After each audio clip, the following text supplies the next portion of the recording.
Assalamualaikum warahmatullahi wabarakatuh.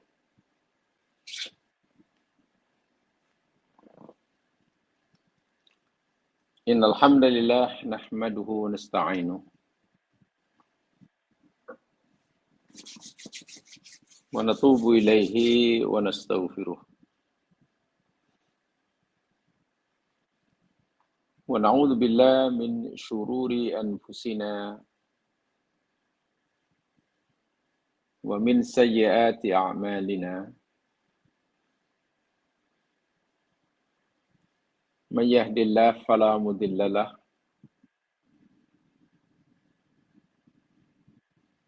wa may yudlil fala hadiya lahu.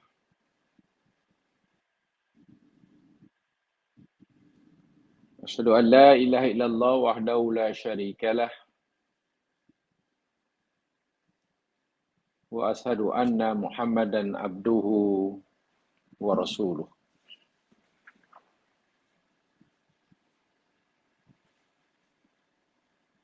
Allahumma salli ala Muhammad wa ala ali Muhammad.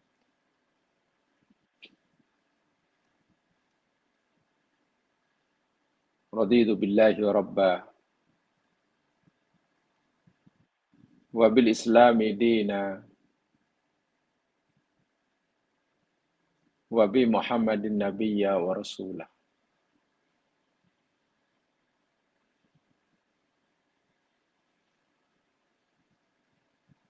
Allahumma asbahna ala fitratil Islam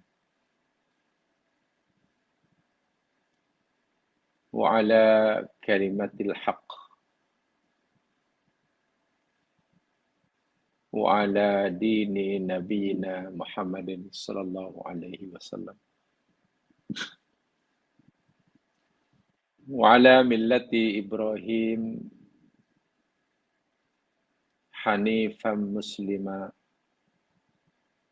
wa ma kana minal musyrikin.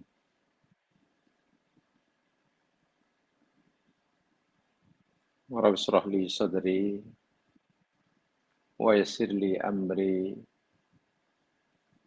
wahlul 'uqdatam min lisani yafqahu qawli. Allahumma amin.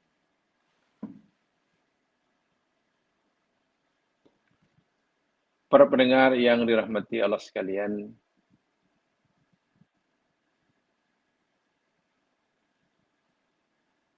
kesyukuran kita panjatkan pada Allah Subhanahu wa taala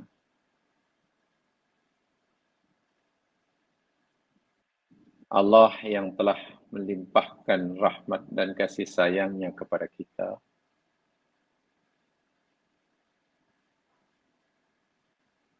Dia bukan sahaja telah menciptakan kita dan menempatkan kita di dunia ini untuk kita beramal, bahkan dia juga telah menciptakan dan menyediakan negeri akhirat dengan segala macam nikmatnya dan azabnya. Juga buat hambanya.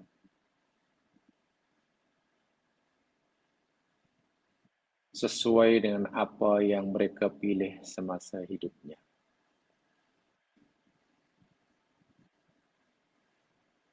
Sungguh begitu, walaupun manusia telah diberi pilihan oleh Allah untuk memilih jalan hidupnya. Mau menempuh jalan sebelah kirikah, yang kanankah, yang luruskah, yang bengkokkah. Allah telah memberikan penjelasan yang sejelas-jelasnya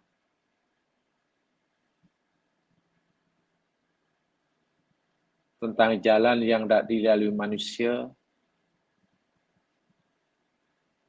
dan akan menghantarkan ke negeri mana di akhirat. Jalan ke surga telah dijelaskan dan diuraikan. Jalan yang menuju ke neraka pun telah dijelaskan dan juga diuraikan.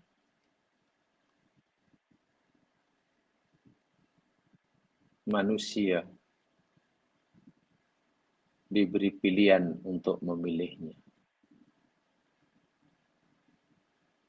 Tapi lagi sekali, kebebasan memilih yang bertanggung jawab. Karena mungkin kita sebagai manusia yang masih sering dikuasai oleh nafsu, sehingga pilihan kita sering sahaja pada perkara-perkara yang akhirnya akan mencelakakan kita.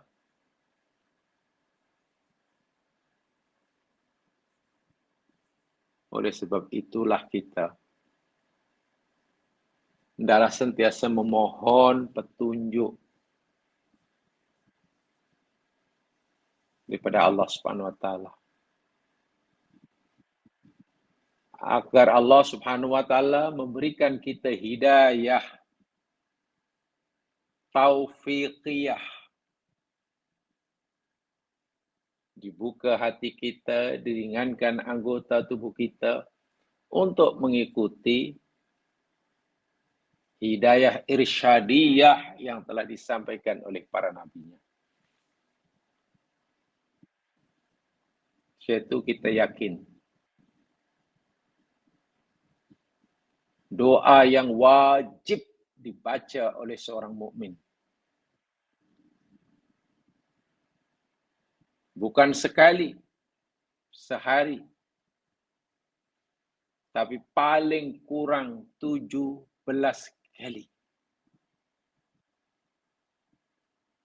Doa yang wajib dibaca oleh seorang mukmin ialah ihdinas siratal mustaqim. Ya Allah, tunjukkan hamba-Mu ini jalan yang lurus. Yang kita pohon bukan agar Allah bagi tahu kita mana lurus, mana bengkok. Itu hidayah irsyadiyah yang telah disampaikan oleh para utusannya. Tapi yang kita pohon adalah hidayah taufikiyah. Agar Allah bukakan hati kita sehingga bersedia menerima hidayah irsyadiyah tersebut dan mudah mengikuti dan mengamalkannya. Ini doa wajib. Tidak ada doa yang wajib dibaca oleh orang mukmin. Sebanyak paling kurang 17 kali sehari semalam. Selain doa ihdinas siratal mustaqim. Bahkan jika orang yang tak pernah baca ihdinas siratal mustaqim karena keingkarannya, itu jatuh kafir hukumnya. Kenapa kafir? Ya, karena bila dia tak baca ihdinas siratal mustaqim karena keingkaran, maknanya ia tidak solat. Allahu Akbar. Subhanallah. Kita sebenarnya sangat lemah untuk dapat menguasai dan menundukkan, membimbing hawa nafsu agar ia sentiasa muwafaqah dengan penciptanya tanpa i'anah, pertolongan daripada penciptanya. Itulah sebabnya di samping kita terus-menerus mensyukuri nikmat yang telah Dia berikan, hendaklah kita juga istiqomah untuk terus-menerus merayu, memohon perlindungan dan pertolongannya. Jamaah sekalian, alhamdulillah pagi hari ini kita lagi sekali berpeluang untuk mengkaji sabda nabinya, hadis yang telah diwariskan oleh baginda Nabi SAW kepada kita untuk kita jadikan panduan. Tapi ingat, hadis-hadis yang kita pelajari, apapun hadis itu berkaitan dengan iman ke, dengan Islam ke, dengan ihsan ke, kaitan dengan hablum minallah ke, hablum minan nas ke, itu semuanya kaitan dengan hidayah irsyadiyah. Nabi tawarkan kepada semua umatnya.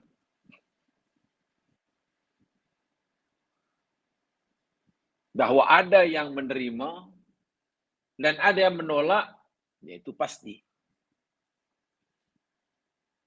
Bahwa ada yang menerima kemudian tergerak hatinya mengikutinya, dengan ada yang menerima tetapi tidak tergerak hati untuk mengikutinya, itu sudah pasti ada. Kalau sekadar menerima apa yang Nabi sampaikan dan tidak meragui sedikit pun akan kebenarannya, tetapi ia tidak tergerak hatinya, terbuka hatinya untuk mengamalkannya, orang ini belum berjaya. Orang ini belum berjaya. Karena baru mendapatkan hidayah irsyadiyah, tapi tidak mendapat hidayah taufikiyah. Bahasa surah Al-Fatihahnya, tahu kebenaran, tapi tidak mau mengamalkannya. Tahu itu benar, tapi tidak mau. Kalau gunakan istilah dalam surah Al-Fatihah, itu al-maghdub alaihim. Bahwa di sana ada orang yang telah menerima apa yang disampaikan oleh Nabi, meyakini akan kebenarannya, kemudian tergerak hati, terbuka hati untuk mengamalkannya. Inilah orang yang berjaya. Dia bukan setakat mendapatkan hidayah irsyadiyah, tapi juga mendapatkan hidayah taufikiyah. Tahu kebenaran dan bersedia mengamalkannya. Tahu benda itu larangan, lalu ia bersedia meninggalkannya. Ia berjaya. Itulah siratal ladzina an'amta alaihim. Itulah orang yang alladzina an'amta alaihim. Tahu kebenaran, tahu perintah, lalu dibuat. Tahu larangan, lalu tinggal. Itu alladzina an'amta alaihim. Tahu kebenaran, tahu perintah, tapi tak mau buat. Tahu larangan, tapi tak mau tinggal. Itu maghdub alaihim. Adapun orang yang tak tahu kebenaran, buat sajalah. Salah ke betul bantai aja, yang penting buat. Itu namanya ad-dhalin, sesat. Ingat, dalam surah Al-Fatihah Allah bagi manusia menjadi 3. Dan tujuan kita belajar tentu kita tak nak jadi orang dhalin, wa'niyadzubillah, jadi orang maghdub alaihim, wa'niyadzubillah, tapi kita mau jadi alladzina an'amta alaihim. Tahu kebenaran, meyakini kebenaran, bersedia mengamalkannya. Tahu itu larangan, yakin itu larangan, lalu berusaha meninggalkannya. Mudah-mudahan Allah Subhanahu wa taala sentiasa membantu kita. Karena lagi sekali, tidak mudah. Memahami kebenaran relatif mudah dibandingkan dengan melaksanakan kebenaran tersebut. Memahami kebenaran itu mudah, hanya perlu belajar, perlu dengar, perlu baca, perlu mendapatkan informasi. Mudah mengetahui dan kebenaran. Tapi mengamalkan kebenaran yang kita dah tahu, nah, itu tak ada siapa yang boleh bantu kecuali kita sendiri mohon pada Allah. Kalau kita tak tahu kebenaran, ramai orang boleh membantu kita. Kawan kita yang tahu beritahu kita, ada buku kita baca, kita jadi tahu, senang.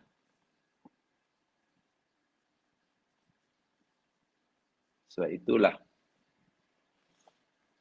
kita tidak boleh berhenti terus-menerus memohon kepada Allah Subhanahu wa taala.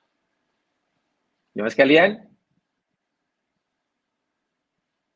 kita akan sambung dan akan teruskan siri kajian hadis kita.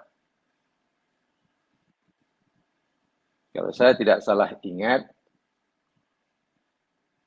hadis terakhir yang kita pelajari yakni muka surat 885, hadis yang ke 1542. Betul ya? Itu hadis terakhir yang kita pelajari. Muka surat 885, nomor hadis 1542. Daripada Abu Darda radhiyallahu an, baginda bersabda, baik Nabi SAW bersabda, innal la'anin la yakununa syufa'a wala syuhada yaumal qiyamah. Sesungguhnya pelaknat,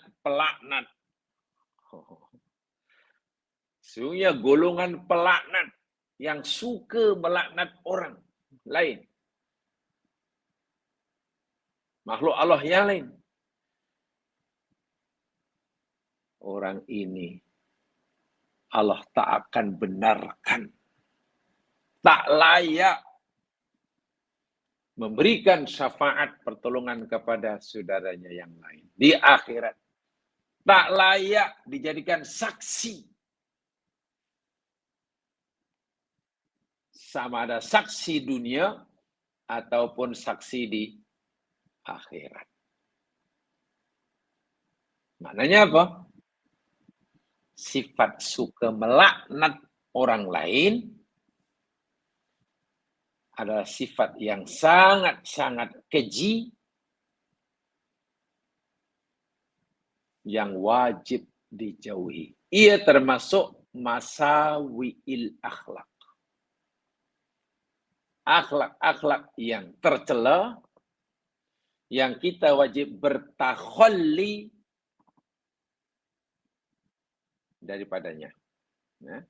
Wajib bertakhalli daripadanya. Ini karena apa ya mas sekalian? Saya tidak perlu mengulangi apa yang telah saya jelaskan, apa yang telah kita pelajari pada siri yang lalu. Walaupun melaknat itu jamaah sekalian, ya, sama ada melaknat orang kafir yang jelas-jelas terlaknat, atau melaknat ahli maksiat yang terang-terang dan nyata, sabit laknat Allah atasnya, itu tentu diharuskan. Jaiz, la ba'sa bih. La'anallahul yahud, boleh. La'anallahul kuffar, boleh. La'anallahul fasiqin, adh-dhalimin. Tidak mengapa. Secara umum. Ala sabilil umum. Boleh. La'anallahu ar-rashi wal murtashi. Nabi yang kata, Allah melaknat.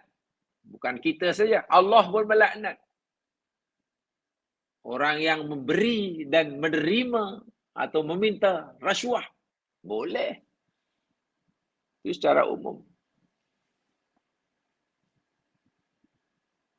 Tapi kalau sudah secara khusus, kita jumpa pada individu tertentu, walaupun ia Yahudi, tak boleh. Dia orang kafir. Itu kafir. Lalu kita sebut, la'anallahu fulan. Itu tak boleh. Dia Yahudi. La'anallahu. La'natullahi alaik. Ya fulan. Tak boleh. Kecuali orang yang seorang tadi yang dilaknat tadi telah sabit laknatnya sehingga matinya. Contoh Abu Lahab. Matinya sebagai kafir. Abu Jahal sebagai kafir, kita boleh sebut Abu Lahab laknatullah alaih. Tapi semasa hidup jangan. Kenapa? Karena bukan mustahil. Kemungkinan masih ada orang yang hari ini berstatus sebagai musuh Allah. Tahun akan datang. 5 tahun lagi. 10 tahun lagi. Atau mungkin 2 bulan sebelum matinya. Memeluk agama Islam. Jadi Muslim yang baik. Lalu Allah ampunkan dosanya. Macam mana kita sudah terlanjur laknat dia? Nah, yang ini tidak boleh. Tapi kalau dah, walaupun dia masih hidup, tetapi Allah sudah katakan dia laknat pada makhluknya tersebut, itu boleh. Contohnya iblis. Iblis sekarang masih hidup. Dan Allah dah nyatakan pada iblis laknatullah. Jadi boleh kita sebut iblis laknatullah alaihi walaupun iblis ini masih hidup. Kenapa? Karena iblis tidak ada kemungkinan suatu hari akan menjadi orang mukmin. Yang kata Allah, Quran dah sebutkan. Allah Maha tahu hingga akhir hayatnya nanti, iblis tidak sekali-kali akan bertaubat daripada dosanya menjadi hamba Allah yang mukmin muslim. Tak ada. Bahkan dia rela dan sudah tahu dengan pasti nasibnya di akhirat sebagai ahli neraka. Boleh. Kalau gitu boleh walaupun masih hidup. Tak mengapa. Disebut iblis laknatullah alaihi. Atau selain itu tak boleh sebelum ia mati. Fir'aun masih hidup, tak boleh. Sekarang dah mati dan mati kufur, boleh. Fir'aun laknatullah alaihi. Abu Jahal, Abu Lahab masih hidup, tak boleh. Bila dah mati, karena telah nyata kekufurannya, falaknatu ala haula'i jaiz. Dibenarkan. Tetapi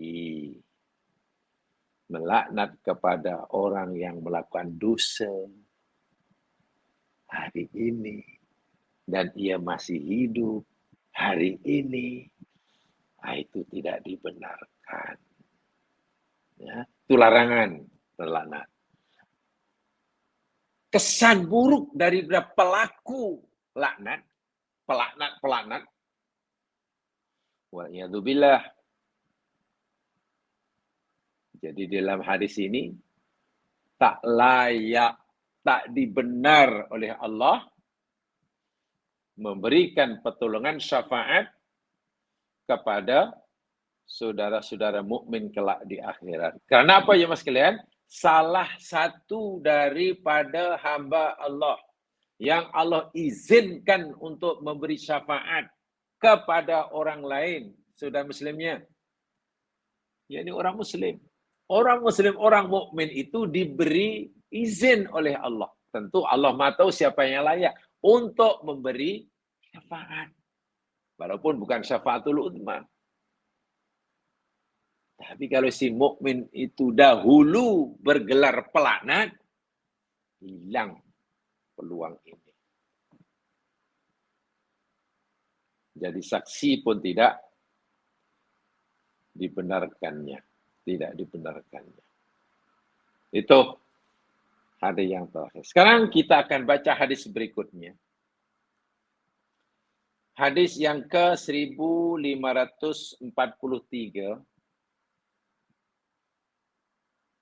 An Mu'az ibni Jabal radhiyallahu an qala qala Rasulullah sallallahu alaihi wasallam man ayyara akhahu bidhanbin lam yamut hatta ya'malahu.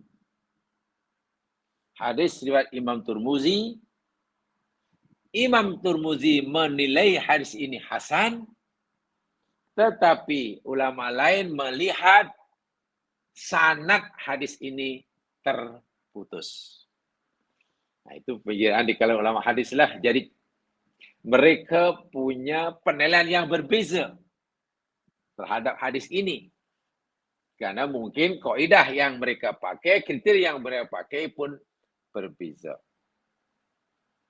Mu'az bin Jabal berkata, Nabi SAW bersabda, sesiapa mengejek, mencela, menghina saudara muslimnya kerana suatu dosa yang dilakukan, buat dosa.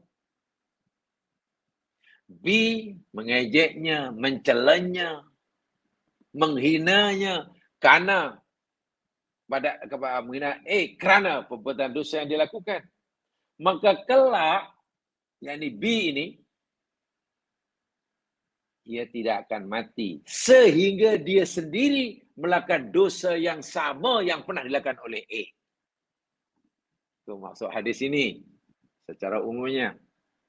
Bila kita mencela, menghina orang lain, saudara muslim yang buat dosa, dalam hadis inilah yang zahir dahulu kita pelajari sebelum kita baca status hadisnya. Kita tak mati sehingga kita melakukan dosa yang sama yang pernah dilakukan oleh orang yang kita ejek tadi. Berat ya. Betul hadis ini walaupun hasan oleh Tirmizi, tapi dalam sanadnya munqati. Karena ada sanadnya munqati, maka disebut hadis yang lemah. Saya bacakan itu penjelasan ringkasnya dalam terjemahan ini. Seorang yang mengejek orang lain karena suatu kesalahan, maka mungkin sekali kelak di hari lain, dia sendiri akan melakukan perbuatan yang diejeknya itu. Kalau istilah orang Hindu, itu hukum karma. Itu kata orang Hindu ya, bukan kata orang Islam. Itu hukum karma. Tuh, tengok dahulu kamu ejek dia. Karena sekarang tengok. Apa yang kamu ejekkan pada orang itu sekarang menimpa diri kamu. Kamu kena karma. Itu kata orang Hindu lah. Hukum karma kita. Apakah ini karma? Saya tidak tahu. Saya tidak tahu. Hal inilah, ini seolah menunjukkan bahwa Allah akan membalas seorang yang mengejek orang lain yang berbuat salah, sehingga orang itu melakukan perbuatan yang salah dan yang tidak baik tersebut.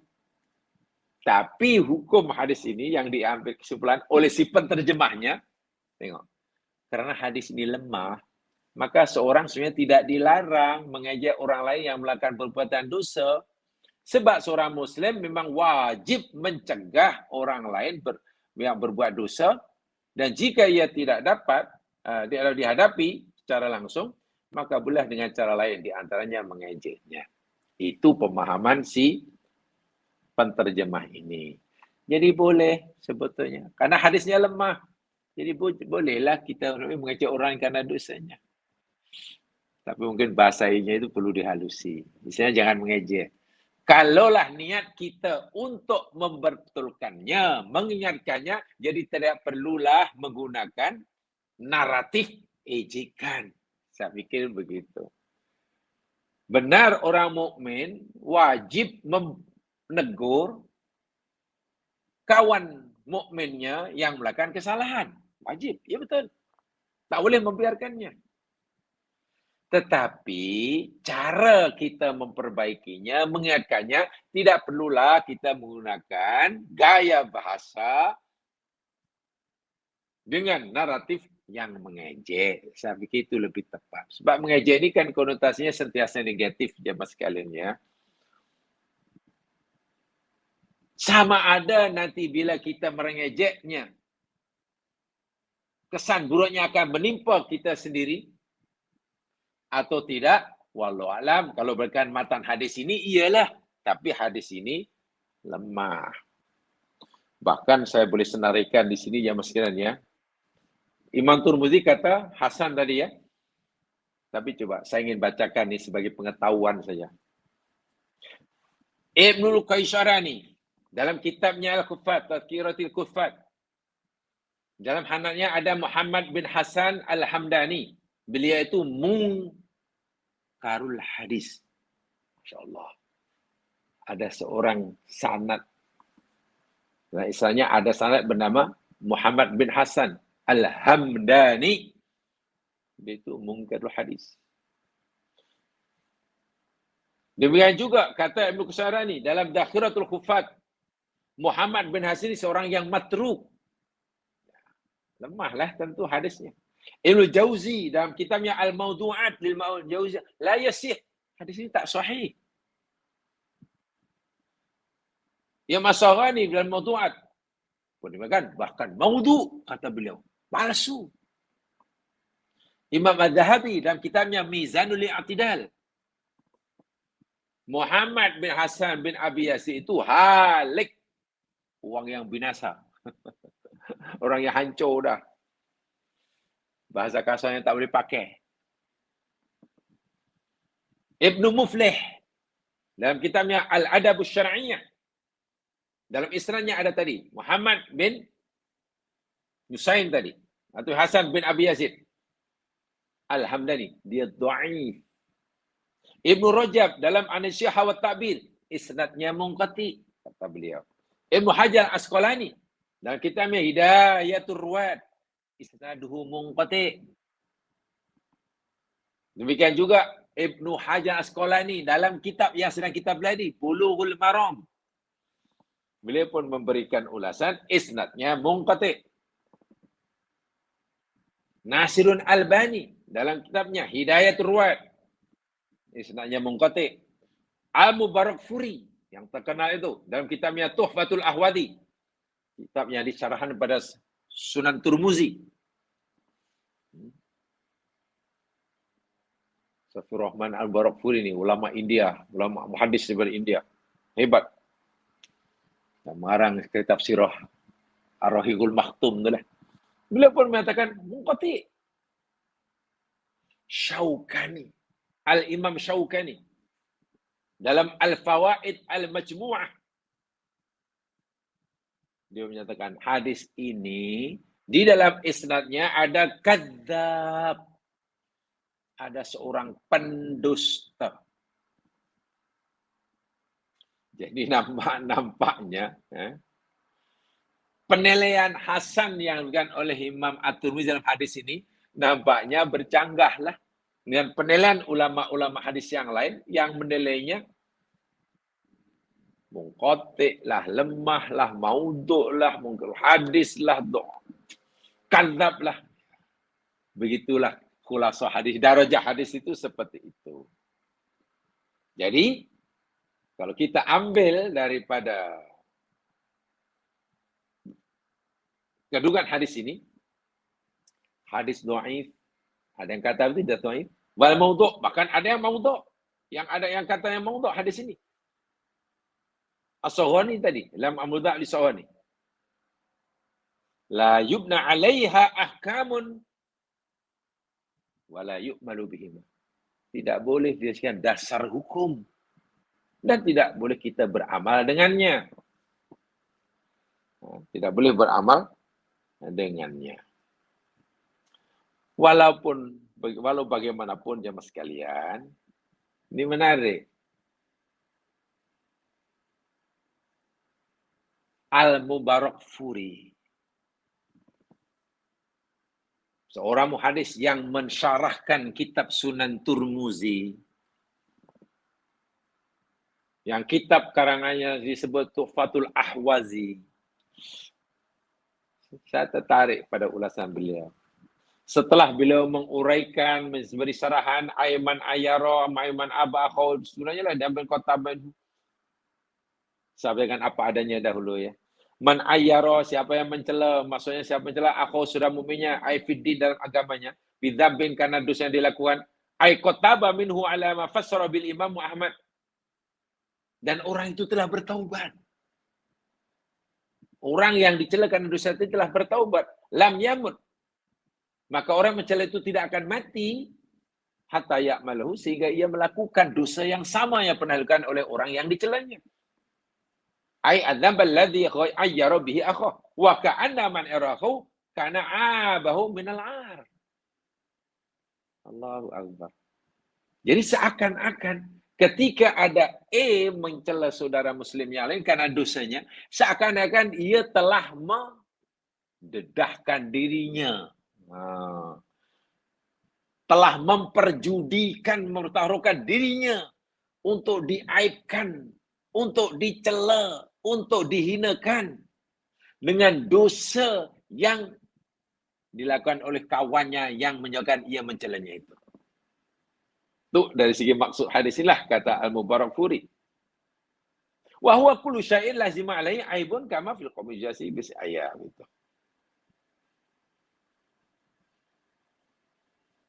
Dan beliau menambah, orang yang suka mencela orang lain karena kesalahannya. Saya ulangi.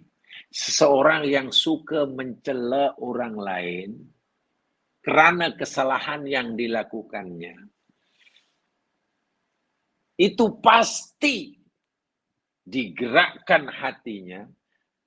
Sesuatu yang menggerakkan hatinya untuk melakukan itu pasti, kata Imam Bukhari, ada namanya ijabun nafsi. Sifat ujub. Tanpa dia sadari. Tidak mungkin orang tergamak, tergerak hati, mencela, merendahkan orang lain, kalau bukan karena ia merasa lebih baik daripada orang itu. Itu kata Imam Mubarakfuri ya. Ini di sinilah yang saya tertarik di ulasan beliau ini. Sehingga beliau menyatakan hadis munqati, iya. Tapi dia kata walayani dhaful hadis jangan ta'bil liman baqa fi dhanbi. Walaupun hadis ini lemah, tapi tidak bermakna kita boleh dan bebas mencela orang lain kerana dosanya. Begitulah maksud kesimpulan beliau. Jadi kalau kita bicara tentang hadisnya, memang lemah. Memang munqati. Tapi jangan hanya kerana hadis ini munqati, lalu kita memahaminya, kalau itu boleh. Karena hadisnya lemah. Mencela orang lain.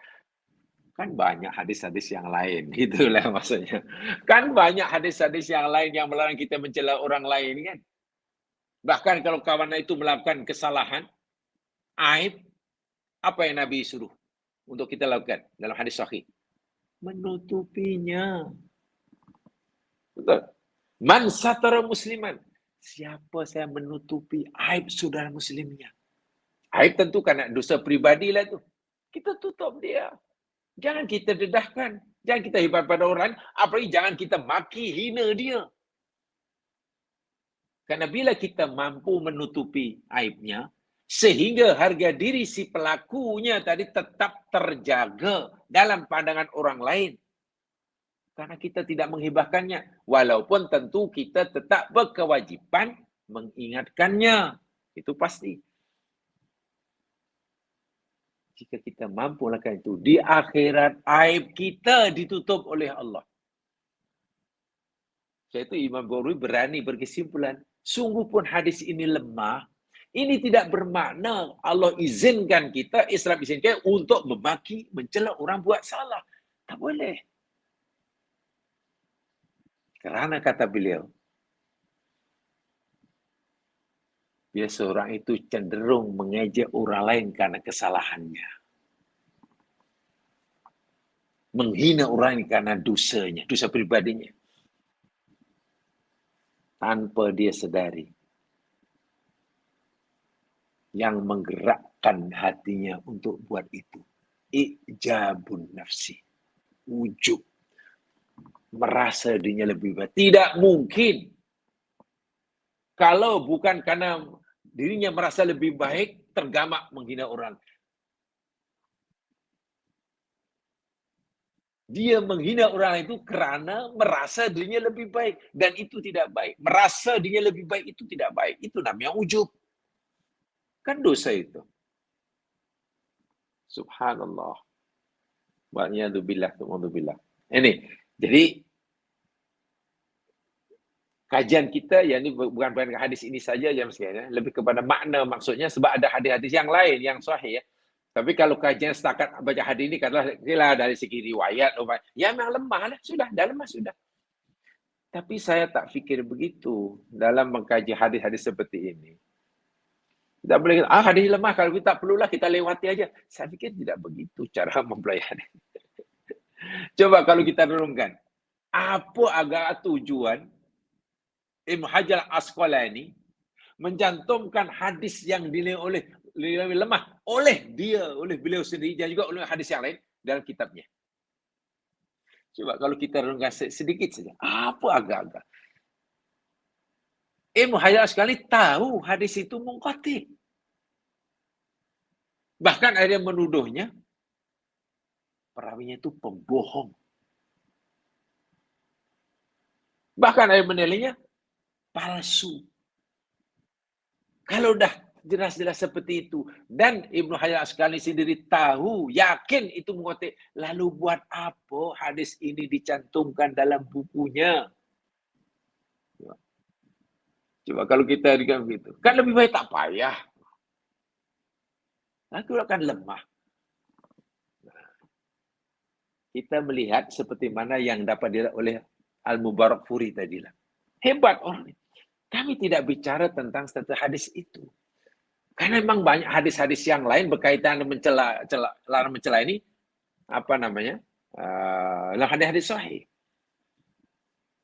Sehingga beliau berani menyatakan, walaupun lemah, janganlah kemudian kita berpendapat boleh bebas mencela orang karena kesalahannya. Apatah lagi kecenderungan, kebiasaan, kesukaan seseorang mencela dan menghina orang lain itu pasti tanpa ia sadari disebabkan oleh ijabun nafsi, ujub. Dan ujub itu dosa besar. Allahu Akbar.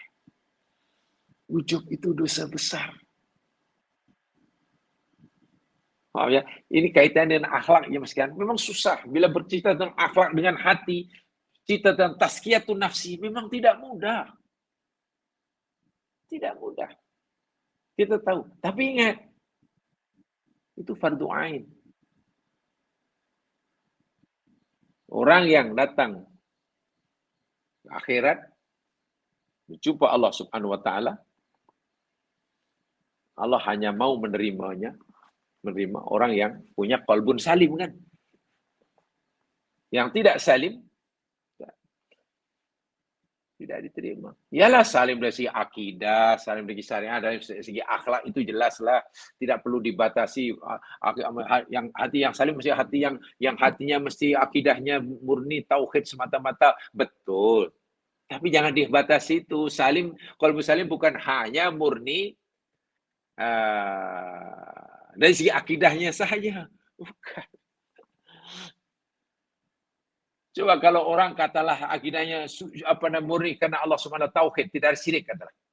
Tapi akhlaknya rusak, macam mana? Amalnya semuanya menepati sunnah. Tidak ada bercampur sikit pun dengan bid'ah.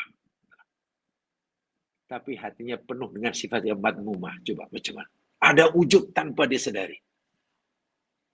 Ada ujub tanpa dia sadari. Dan ujub itu orang yang merasa punya kelebihan berbanding orang lain. Mungkin merasa kelebihan karena akidahnya. Mungkin dia merasa paling benar. Karena ibadahnya merasa yang paling lurus. Coba. Memang ibadah mesti betul. Syariah mesti betul. Iya. Tapi apakah kebenaran dua-dua ini, iman dan Islam, telah memadai? Belum. Selagi belum ada kebenaran dalam bab ihsan. Betul ya? Sebab itu tidak mudah. Jadi jangan, sebab begini ya, minta mas saya terus jelasin ini, sebab kadang-kadang saya ditanya oleh, nah ini macam mana ini, hadis ini lemah, jadi buat apa kita, tak boleh pakai lah, namanya lemah. Hadisnya itu melarang, mencela orang lain. Karena lemah, ya karena lemah tak pakai lah, mana boleh lah. Kan hadisnya lemah, apa alasannya coba? Kalau kita melarang, kita mencela orang lain kan dosanya. Tolong tunjuk hadisnya. Kan hadis lemah. Coba kalau kita punya setakat itu. Pertanyaan mudah sebenarnya. Kalau kita agak cermat sikit.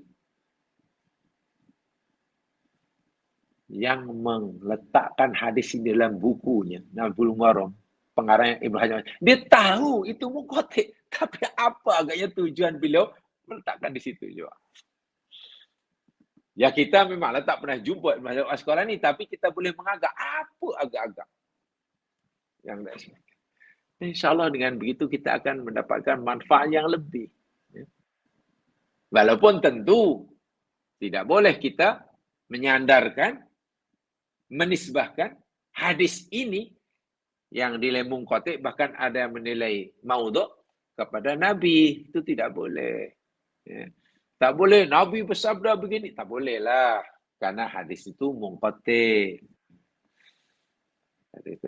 Tetapi tetap sahaja.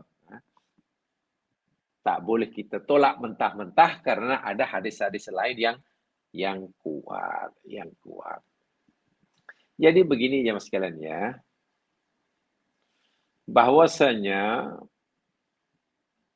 tidaklah bermakna lemahnya hadis itu, kelemahan hadis ini mengharuskan kita untuk menghina jawazut ta'yir liman waqa'a fi dzambi, tak boleh lah. Status lemahnya hadis ini tidak bermakna, tidak menunjukkan keharusan menghina, mencela orang lain yang melakukan dosa, tak boleh. Karena walladzi yaqau minhu dzam, karena orang yang terjerumus dalam dosa, orang yang terlanjur buat dosa, itu ada macam-macam. Kenapa tidak boleh dicela? Ada macam-macam. Pertama, minhum man yatubu wa yad'u ila rabbih ta'ala ayuqamu alail had. Ada orang yang terjerumus, terlanjur buat dosa, kemudian ia bertaubat. Kemudian bertaubat. Esok lusa dan teman-teman. Atau ia melakukan dosa, dan dosa itu karena terkena had, lalu dilaksanakan hudud.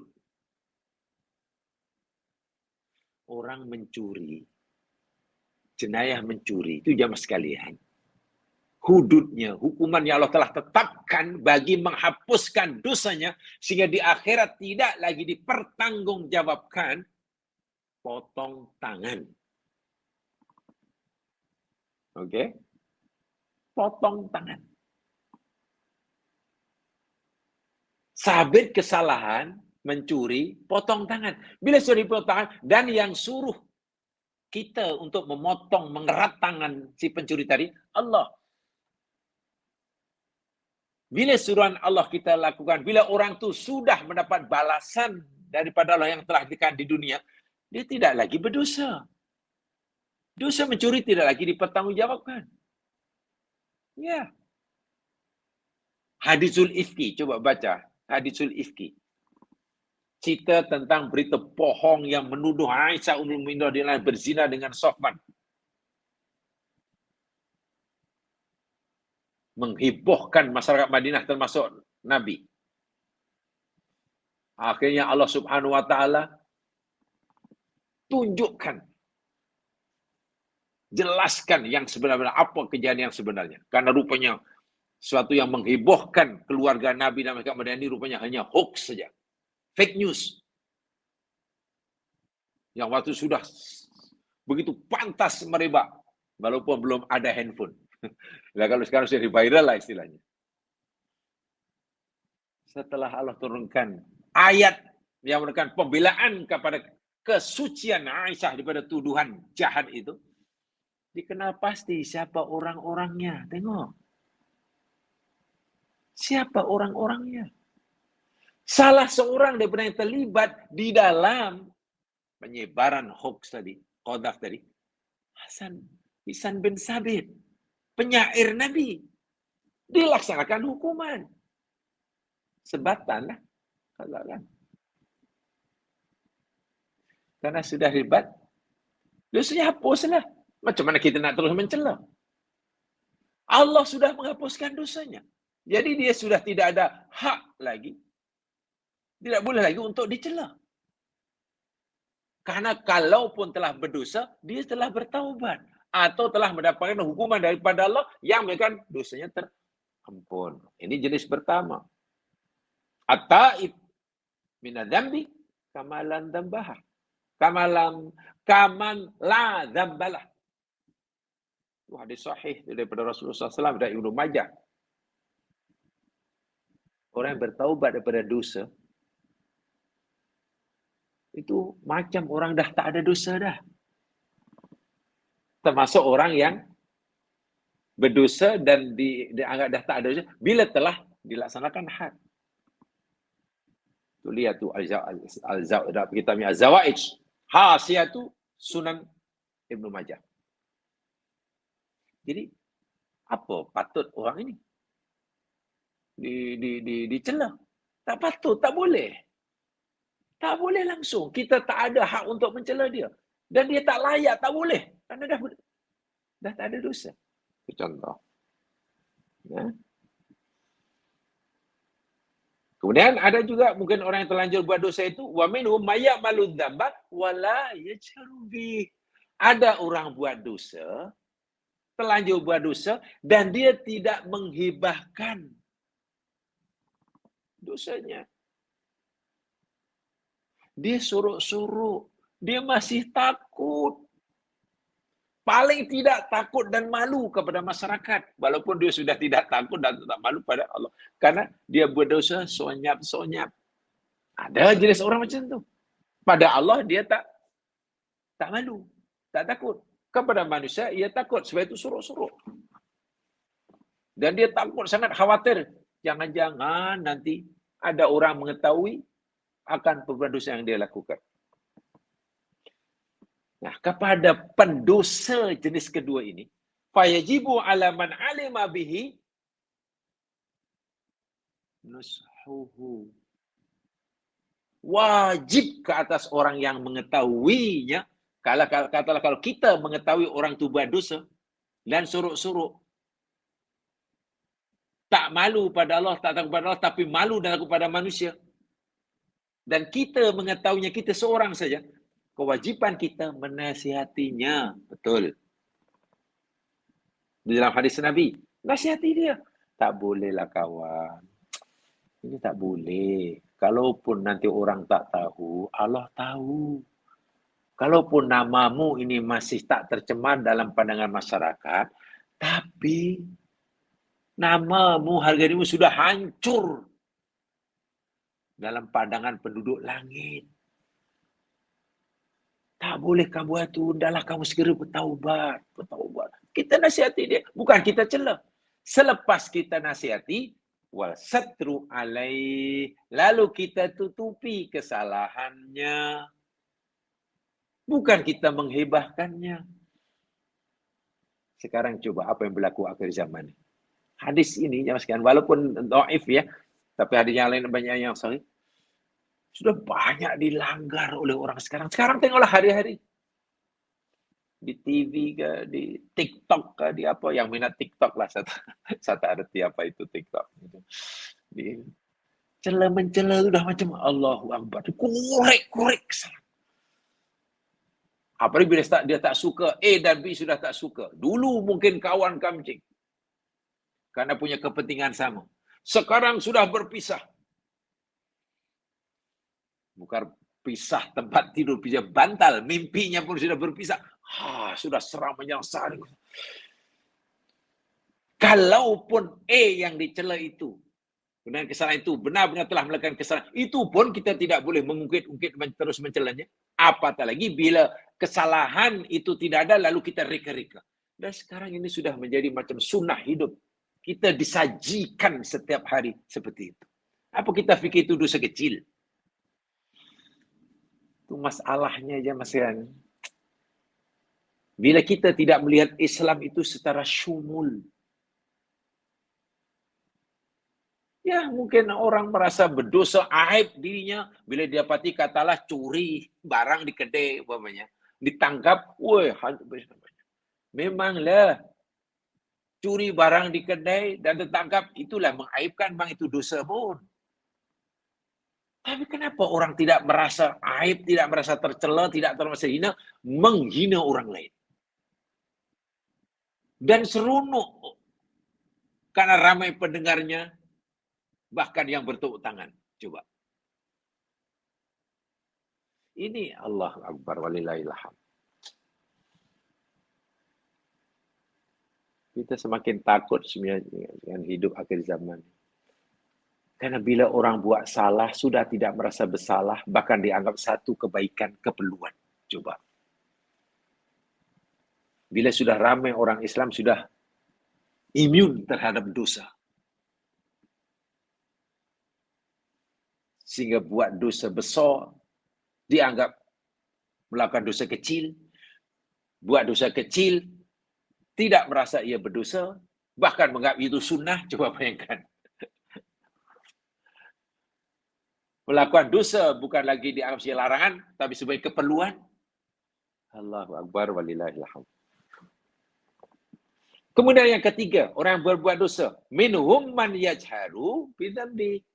Ya, boleh jadilah ada orang berbuat dosa itu terang-terangan buat dosa, bangga dengan dosanya. Bermegah-megah dengan maksiatnya, boleh jadi. Fahadha yunsohadalik. Orang seperti ini, pertama, kita nasihati. Ya, bukan malah kita api-apikan, kita malah dengan. Wa yuhadziru minhu hasbal maqamil ladzi yaqtadi takdir. Dan kita beri peringatan keras pada orang yang melakukan dosa dengan jiharan. Tapi itu pun Islam memberikan garis panduan. Kalau kita beri peringatan yang keras sekalipun, ya kenalah hasbal maqam alladzi yaqtadi tahdid. Mengambil kiralah tentang tempat dan keadaan. Ambil kira sikonnya, situation and then condition dia. Masih tetap saja. Ada 3 itu. Jadi tetap saja hatta yang terakhir itu pun tidaklah secara otomatik kita harus mencelanya, juga tidak.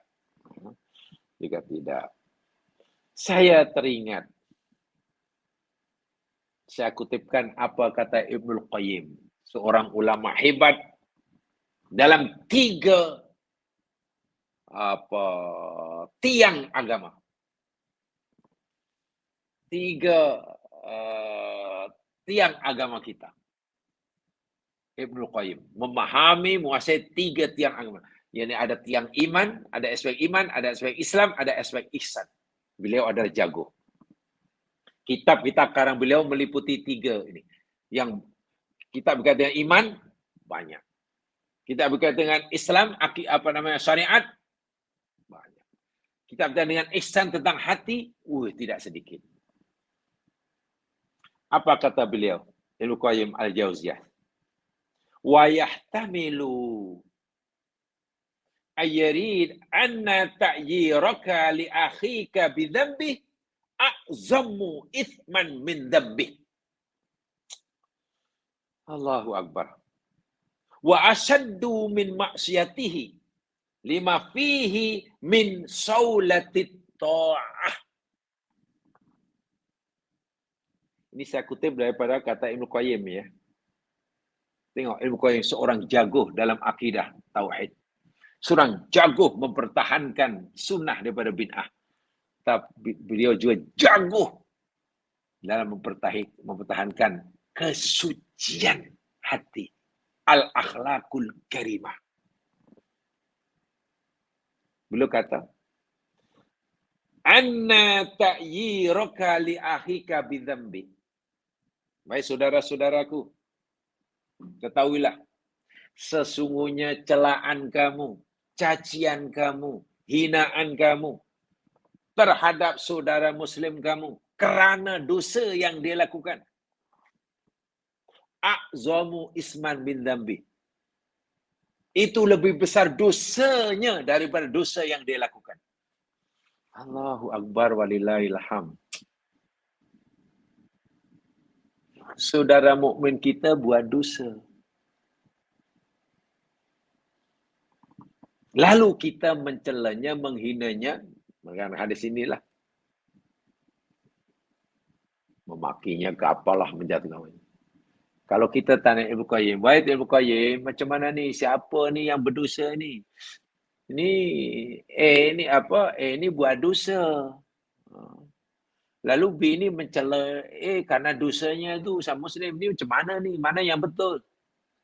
Apa kata Ibnu Qayyim? Kalau kamu nak tahu jawapan aku, menurut aku, dosa B lebih besar daripada dosa A. Macam mana tu?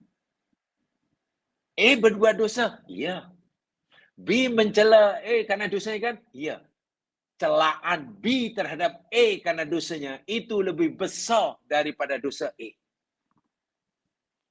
Allahu Akbar. Jadi orang lain buat dosa, kita malah menyebabkan kita buat dosa lebih besar daripada dosa dia. Dosa apa tu? Dosa takyir tadi.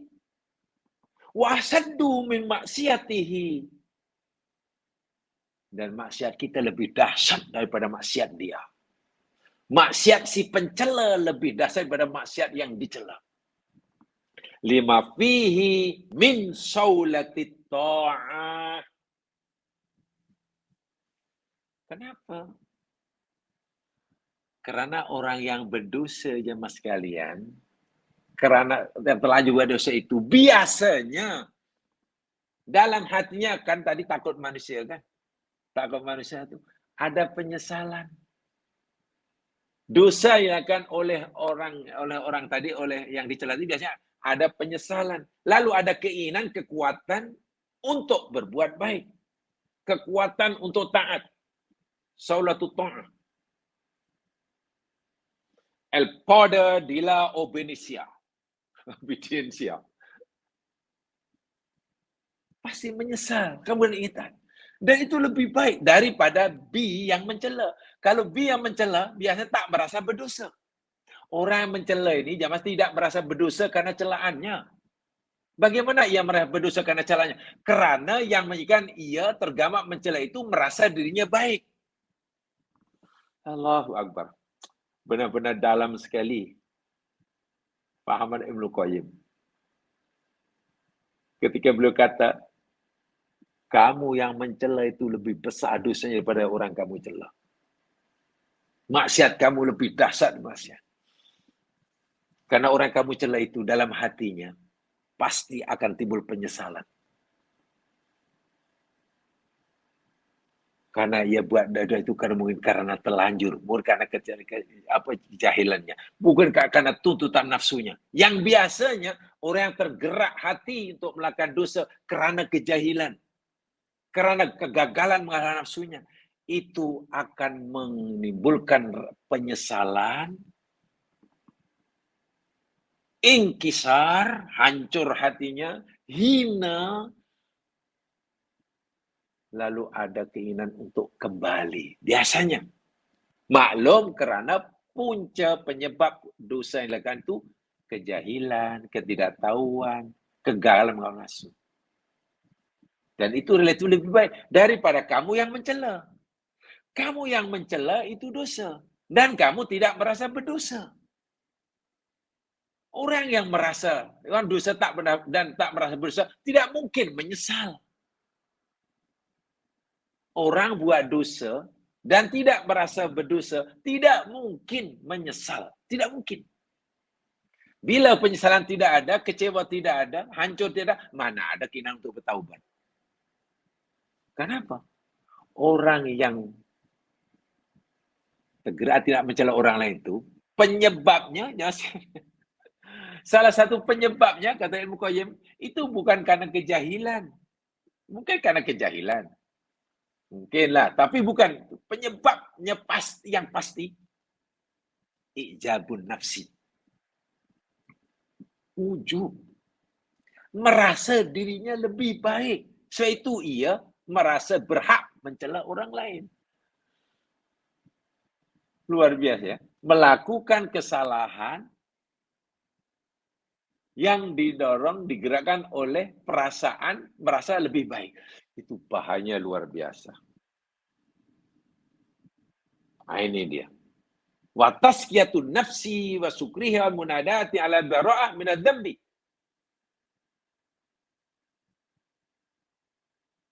Merasa bebas daripada dosa karena merasa dirinya suci.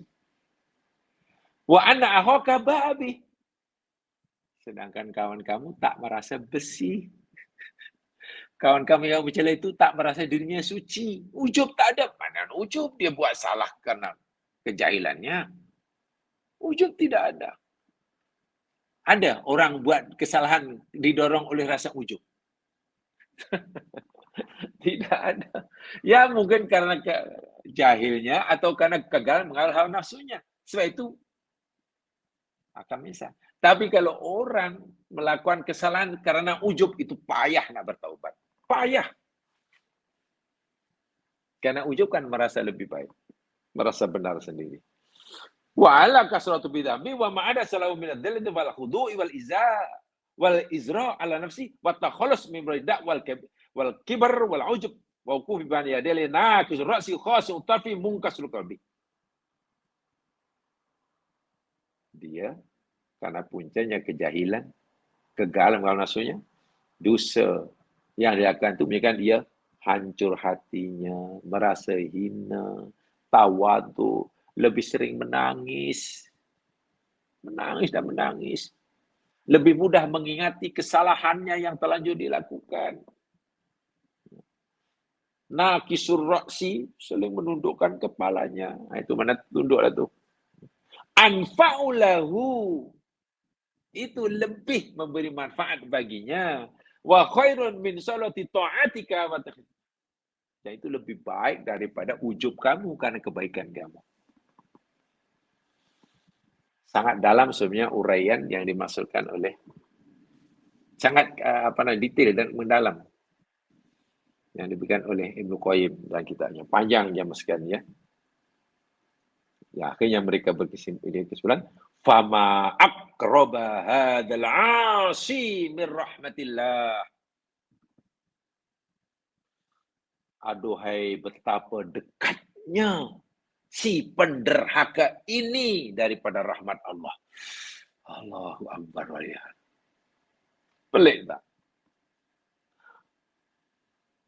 Wa ma aqraba hadzal mudil min maqtillah.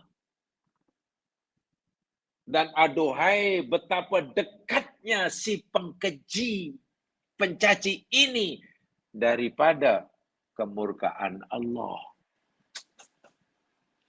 Si penderhaka yang melakukan maksiat, yang dihina oleh kawannya itu, sangat dekat dengan rahmat Allah. Karena menyesal kan?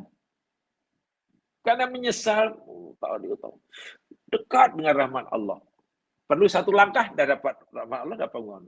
Sementara yang mencela karena ujubnya, karena merasa dirinya lebih baik, alangkah dekatnya lah si pencela ini, karena ujubnya ini, dengan daripada kemurkaan Allah.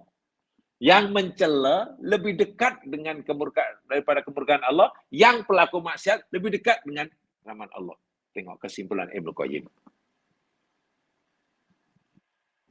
Wa'iyadzubillah. Yang mencela boleh dekat dengan kemurkaan Allah. Ya, karena dia buat salah, tak merasa bersalah. Karena dia buat salah itu diolong oleh merasa dirinya lebih baik. Namanya ujub. Fadambun tudhillu bihi ladaihi ahabbu ilaihi min ta'atin tudillu biha alaihi. Dosa yang dengan sebab dosa menyebabkan dia merasa hina di hadapan Allah.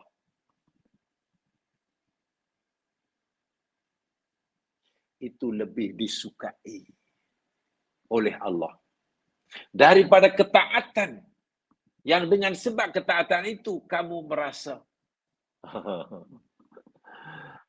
angkuh, sombong di hadapan Allah. Dosa yang menyebabkan rasa hina itu lebih baik, lebih disukai oleh Allah daripada ibadah dan ketaatan yang menyebabkan kita ujub.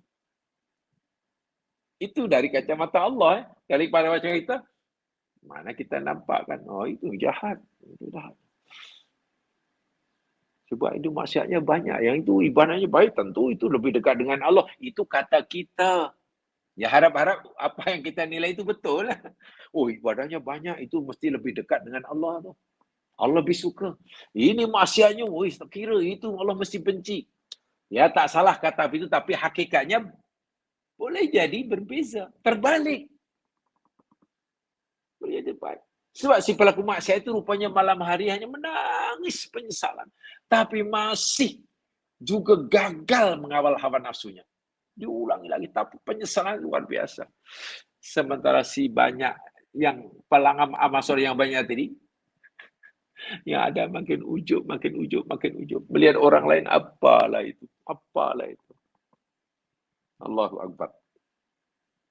Wa innaka antabita na'iman wa tusbiha nadiman khairun min antabita qa'iman wa tusbiha mujiban. Ini pernah kita pelajari dahulu ya. Dan sesungguhnya engkau sepanjang malam engkau tidur dan bangun pagi-pagi menyesal karena tidak melakukan qiyamul lail. Itu lebih baik bagi kamu daripada sepanjang malam kamu qiyamul lail tapi berpagi-pagi kamu ujub. Sepanjang malam tidur, bangun-bangun subuh, menyesal karena tak sempat qiyamul lail walaupun 2 rakaat, tak sempat baca Quran walaupun Allah ruginya. Walaupun dia tak buat dosa, apa dosa yang dia lakukan? Sembahyang Isyak sudah. Sembahyang Badiah Isyak sudah, witir pun juga sudah. Lalu tidur bangun-bangun subuh. Tapi menyesal. Itu lebih baik daripada sepanjang malam qiyamul lail, tak tidur, tapi pagi-pagi ujub. Allahu Akbar. Fa innal mu'jiba la yas'udu 'allahu amalun, karena orang ujub tu amalnya sebanyak manapun tidak akan naik. Wa innaka antadhaq wa anta mu'tarif khair min antab wa anta mu'tarif khairun min antabi wa anta mudil. Ini lebih dalam ya, ini bahasanya takut kalau kita tak paham nanti. Sebab bahasanya begini ya, sesungguhnya engkau tertawa, sedangkan engkau mengakui dosamu, itu lebih baik daripada engkau menangis, sedangkan engkau ujub dengan amalmu. Coba paham itu tuh. Kalau tak, ini kan takut kita takut salah paham ya. Engkau tertawa, nampak tertawa dia. Dalam keadaan engkau mengakui segala dosamu di hadapan Allah, itu lebih baik daripada engkau menangis. Dalam keadaan kamu ujub dengan sebab amalmu. Itu kan dalam tuh maknanya ya. Ini bukan maknanya tangisan dan tertawanya ya. Apa isunya bukan di situ, bukan isunya bukan pada menangis dan tertawanya, isunya pada itu tadilah ia mengaku dosa atau tidak. Oh, dia mengaku segala dosanya. Ini beramal ini ujub atau tidak? Oh, dia ujub. Itu letaknya. Sehingga disimpulkan oleh ulama, aninul mudnibin ahabbu ilallah min zajalil musabbihin al-mudillin. Aninul mudnibin, rintihan para pendosa. Rintihan orang-orang yang banyak dosa. Ahabbu ilallah, lebih dicintai oleh Allah.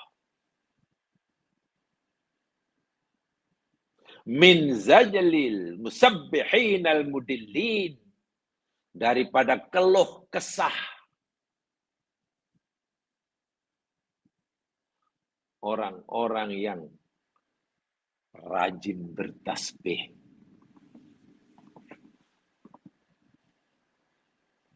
Atau dalam yang lain banyak orang yang bangga dengan tasbihnya. Orang ini merintih, menangis karena dosanya. Tangisan orang yang berdosa di hadapan Allah. Itu Allah lebih suka mendengarnya. Lebih suka melihatnya. Daripada rasa bangga dan ujub ahli tasbih dan ahli ibadah. Dan ibadah. So, bila kita dah melihat seperti itu, jemaah sekalian, tetap saja ya, kita tidak dibenarkan untuk mencela hatta pada orang yang berdosa. Apalagi orang itu orang yang baik, tak boleh. Orang yang tak baik pun tak boleh kita cela karena dosanya. Walaupun hadisnya lemah ya, rahsianya telah kita pelajari sama. Boleh jadi orang itu nanti akan bertaubat. Atau boleh jadi sudah bertaubat yang kita tak tahu, yang Tuhan sudah diterima. Boleh jadi, tapi kita tak tahu. Atau mungkin dia buat tadi senyap-senyap dan tak mau orang lain tahu, malu pada manusia, kalau tak malu pada Allah. Tapi kita mengetahuinya, ya nasihati sajalah dan tutupi, bukan malah menghinanya. Bukan malah menghinanya. Tengok. Minta maaf kalau jamaah katalah, perhatikan kata kita hari inilah, akhirnya di dunia manapun.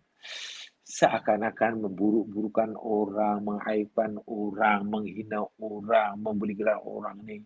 Sama ada karena kesalahan yang benar-benar pernah dilakukan, atau kesalahan yang didakwa dilakukan, atau apa sajalah.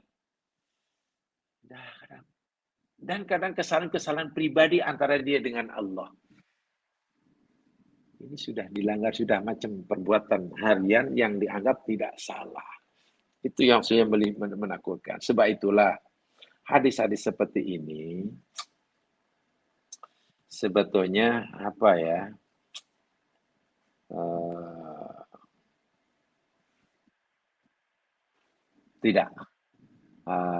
tidak sepatutnya kita abaikan lah. Jamaah sekalian, izinkan saya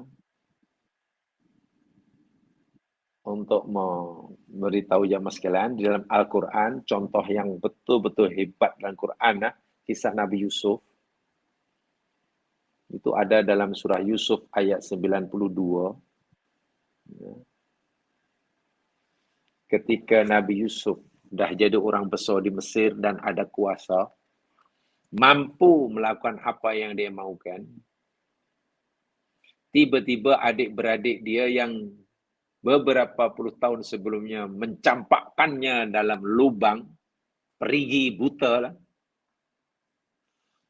ingin membunuhnya, datang ke Mesir. Yusuf kenal mereka, mereka tak kenal Yusuf.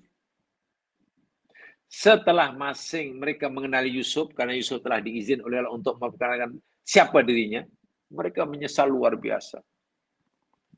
Mereka menyesal luar biasa, mereka bahkan bersedia jika Yusuf mengambil apa-apa tindakan balas pada mereka. Ya, karena tahu dia salah, menyesal, sungguh salah rupanya. Allah, Yusuf masih hidup sekarang jadi orang besar makan Allah. Ya. Saya ulangi, mereka bersedia jika Yusuf mengambil tindakan balas pada mereka. Satu. Mereka merengek-rengek kepada Yusuf agar Yusuf memaafkan dosanya, kesalahan padanya. Apa aja Yusuf? Ketika Yusuf punya kemampuan untuk membalas mereka, atau tidak mencela perbuatan mereka, atau apa sajalah. Yusuf berkata pada mereka, Qal, ini dalam surah Yusuf 92, La tathriba alaikumul yaum. La tathriba alaikumul yaum.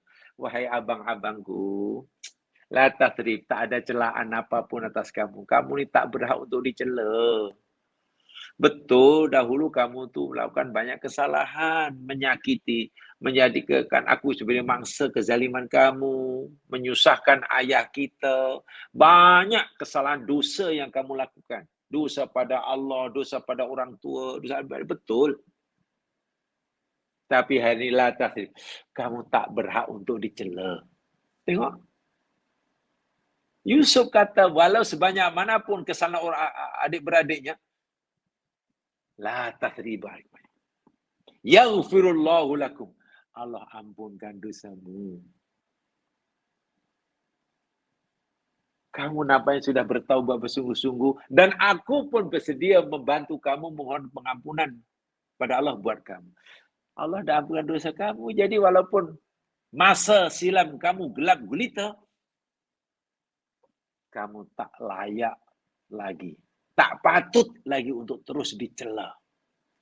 Kamu bersih dalam pandangan Allah. Kamu bersih dalam pandangan aku. Aku melihat kamu, ya abangku, bukan lagi abang-abang yang jahat macam dahulu. Aku melihat kamu orang yang sangat bersih. Abang-abang yang penuh kasih sayang pada adiknya. Allahu Akbar. Wa huwa arhamur rahimin. Itu Yusuf. Mahalkan Yusuf waktu ada kuasa. Boleh buat apa saja. Bahkan kalau tidak malas balas dendam pun. Ini penguasa di Mesir. Paling tidak dicela balik. Kamu ni. Nama saja abang, nama aja orang hebat, tapi perangai. Tak, Yusuf tak kata begitu. Lah. Sama sekali aku tidak akan mengeluarkan perkataan yang boleh mencela kamu. Karena kamu sudah tidak berhak lagi, tak patut lagi dicela. Dan aku pun tak ada hak untuk mencela. La tathriba alaikum. Tengok. Inilah akhlak yang mulia. Sangat mulia. Dan tak mudah dilakukan oleh orang yang sedang ada kuasa, ada peluang kemauan untuk membalas.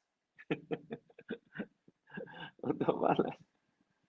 Kalau Yusuf tetap hina, tetap lemah, ya memanglah pakai sabar je lah. Sabar je lah. Itu jemaah sekalian. Ya. Jadi sementara itu saja saya sampaikan. Terus terang saya minat sangatlah hadis-hadis seperti ini kaitan dengan kesucian hati, karena itulah bagi saya amat mustahak setiap Muslim untuk memperbetulkan hati. Bertakhalli, mengosongkan hati daripada sifat-sifat yang mazmumah. Kemudian kita bertahalli, menghias hati dengan sifat-sifat yang mahmudah. Bagi saya itu satu kerja yang mendesak untuk kita hari ini. Mudah-mudahan diberkati oleh Allah SWT. Kurang lebih dimaafkan. Subhanakallahumma bihamdika asyhadu an la ilaha illa anta astaghfiruka wa atubu ilaik. A'udzu billahi minal as. Innal insana lafi khusr illa alladziina aamanu wa 'amilus shalihaat wa tawassaw bil haqq wa tawassaw bis sabr. Assalamualaikum warahmatullahi wabarakatuh.